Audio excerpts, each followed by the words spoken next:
After more than 30 years of Islamist rule, Sudan has outlined wide-reaching reforms including allowing non-Muslims to drink alcohol, and scrapping the apostasy law and public flogging. "We will drop all the laws violating the human rights in Sudan," Justice Minister Nasreddin Abdulbari said. Here's a summary of the article. AFP After more than 30 years of Islamist rule, Sudan has outlined wide-reaching reforms including allowing non-Muslims to drink alcohol, and scrapping the apostasy law and public flogging. "We will drop all the laws violating the human rights in Sudan," Justice Minister Nasreddin Abdulbari said. Under the new laws, women no longer need permission from a male relative to travel with their children. Non-Muslims are now allowed to consume alcohol in private, however the ban on Muslim drinking remains, Mr. Abdulbari told State TV. Non-Muslims could still be punished if they are caught drinking with Muslims, the Sudan Tribune reports him as saying. She managed to flee the country, but the apostasy law, targeting those deemed to have abandoned Islam, has remained on the statute books until now. The latest changes come after a restrictive public order law that controlled how women acted and dressed in public was repealed in November. The imposition of strict Islamist laws in the 1980s was a key factor in the long-running civil war which eventually led to independence for South Sudan, where the majority of people are Christian or follow traditional religions. This post received a score of 98,000, with an upvote ratio of 94%. Here are the top comments in response to this article.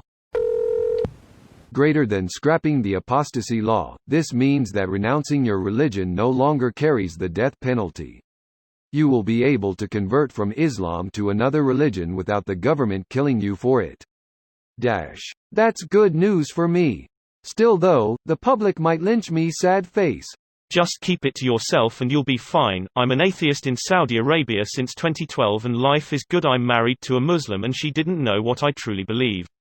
She's great and being an atheist is not a big deal to me, but I know it's for others. Dang, I'd still be cautious. There's so many horror stories. Ex-Muslim. Just taking this chance to say, as a complete outsider to these worlds, there's nobody braver. When being casted away is the better outcome, there's very little braver. Rock on all of you, mad respect. And mad respect to those happy in religion.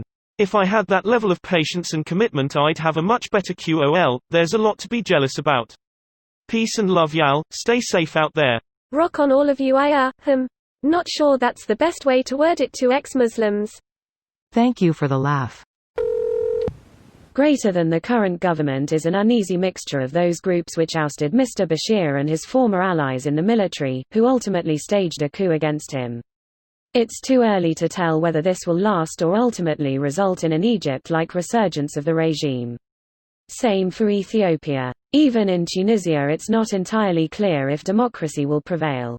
In contrast to Eastern Europe in the 1990s, there isn't a bloc of established democracies nearby that are willing to help them transition and support them financially and economically, so the revolution becomes a success story. Indeed, if a nascent democracy does not have a burgeoning economy and cannot gain trust of its citizens, then the return of authoritarianism is just a matter of time.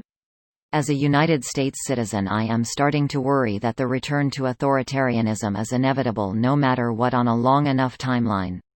Don't confuse a concerted long-term attack on education for some kind of unforeseen inevitability. That American exceptionalism seems to prevent the country from solving anything. Some good news at last.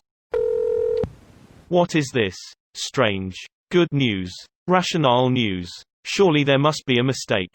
It's 2020. 6 months from now it'll be Sudan embraces Chinese tech donation, is now dystopian dictatorship. We still have Redditors with paranoia thought. China is actually colonizing Africa with capital right now. What was said is not paranoia, but a bleak joke of a reality of the area. This video was automatically created by Reddit to speech. The article and comments in this video were selected from Reddit according to their upvotes, and any paraphrasing was performed by smmry.com, without any human intervention.